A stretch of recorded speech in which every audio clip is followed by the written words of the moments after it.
तो आज की वीडियो में हम बात करेंगे कि जी इंडेक्स क्या होता है, KSE 100 इंडेक्स क्या है, इंडेक्स में इन्वेस्ट करने के फ़ायदे क्या हैं। मैं अपनी दूसरी वीडियोस में जिक्र करता हूँ कि जी इंडेक्स में इन्वेस्ट करो, लेकिन क्यों कहता हूँ इस पर भी थोड़ी सी बात करेंगे। तो इंडेक्स को बेसिक आसान लफ्ज़ों में एक्सप्लेन करने की कोशिश करूँगा, टेक्निकल डिटेल्स में नहीं जाऊँगा।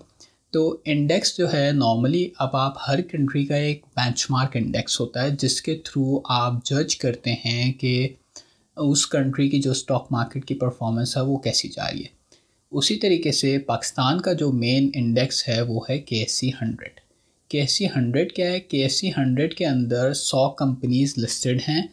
वो 100 कंपनीज़ हर अलग अलग सेक्टर से उठाई हैं और based on their market capital. तो वो 100 कंपनीज़ जो हैं वो पाकिस्तान की क्या कहते हैं स्टॉक मार्केट को रिप्रेजेंट करती हैं, और अगर उनकी परफॉर्मेंस ऊपर जा रही है तो वो आपका KSE 100 इंडेक्स ऊपर जाता है, उनकी परफॉर्मेंस नीचे आ रही है तो KSE 100 का इंडेक्स नीचे आता। तो अक्सर आपने टीवी पे न्यूज़ पे देखा होगा कि जी पाकिस्तान स्टॉक एक्सचेंज के अंदर 300 पॉइंट का इजाफा हो गया, 200 पॉइंट का इजाफा हो गया, 50 पॉइंट का इजाफा हो गया। तो ये इजाफा जो है वो बेंचमार्क इंडेक्स की बात हो रही होती है, KSE 100 की नॉर्मली बात हो रही होती है, क्योंकि KSE 100 जो है वो बेंचमार्क इंडेक्स है। और इसी तरीके से और भी इंडेक्स हो सकते हैं, सेक्टर वाइज भी इंडेक्स हो सकता है। अब जैसे एक और इंडेक्स है KSE 30 जिसके अंदर 30 कंपनीज हैं कराची स्टॉक एक्सचेंज की।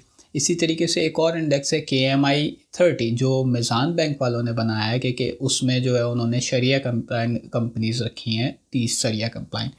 तो अगर आप KMI 30 के अंदर इन्वेस्ट करते हैं तो जो है इसका मतलब है कि आप उन 30 कंपनीज़ में इन्वेस्ट कर रहे हैं जो मीज़ान बैंक के मुताबिक शरिया कंप्लाइंट हैं। तो अब थोड़ी सी बात करते हैं कि जी फ़ायदा क्या है, मतलब क्यों इस इंडेक्स में इन्वेस्ट किया जाए। तो फ़ायदा ये है कि जब आप स्टॉक में इन्वेस्ट करते हैं तो आप एक कंपनी में इन्वेस्ट करते हैं और उसकी कंपनी की परफॉर्मेंस पे आपकी इन्वेस्टमेंट डिपेंड करती है। अगर जो है वो उस कंपनी की परफॉर्मेंस अच्छी जाएगी, प्रॉफिट्स होंगे तो आपके स्टॉक के पैसे बढ़ेंगे, अगर नीचे आएगी तो आपके स्टॉक के पैसे कम होंगे। तो लेट्स सपोज अगर आपने सारी अपनी इन्वेस्टमेंट उठा के एक कंपनी में लगा दी और वो कंपनी लॉस में चली गई, तो इसका मतलब है कि आपका पैसा भी डूब गया।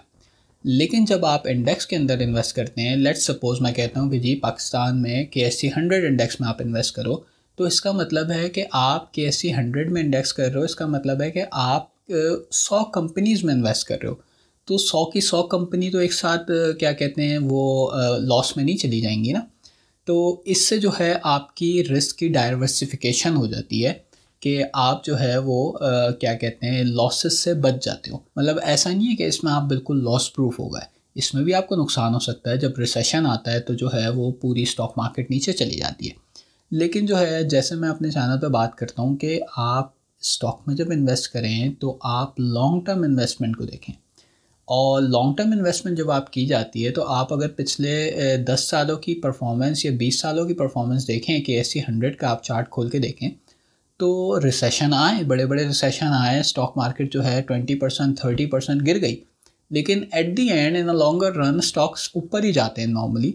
तो अगर आपका जो है इन्वेस्टमेंट हॉरिजॉन लंबा है, तो अगर जो है आप लंबी इन्वेस्टमेंट करते हैं तो आप अपने लॉसेस को भी डाइजेस्ट कर जाते हैं, रिसेशंस को भी डाइजेस्ट कर जाते हैं। तो मकसद ये है कि बताने का कि आप जो है वो लॉन्ग टर्म इन्वेस्टमेंट की जाए। तो चैनल को सब्सक्राइब करें और वीडियो को लाइक करें। कमेंट पे जो है वो अगर आपको कोई और टॉपिक्स जो है वो सजेस्ट करने हैं तो कमेंट पे सजेशन भी दें मुझे, और ताकि मैं उन पे न्यू वीडियोस बनाऊं।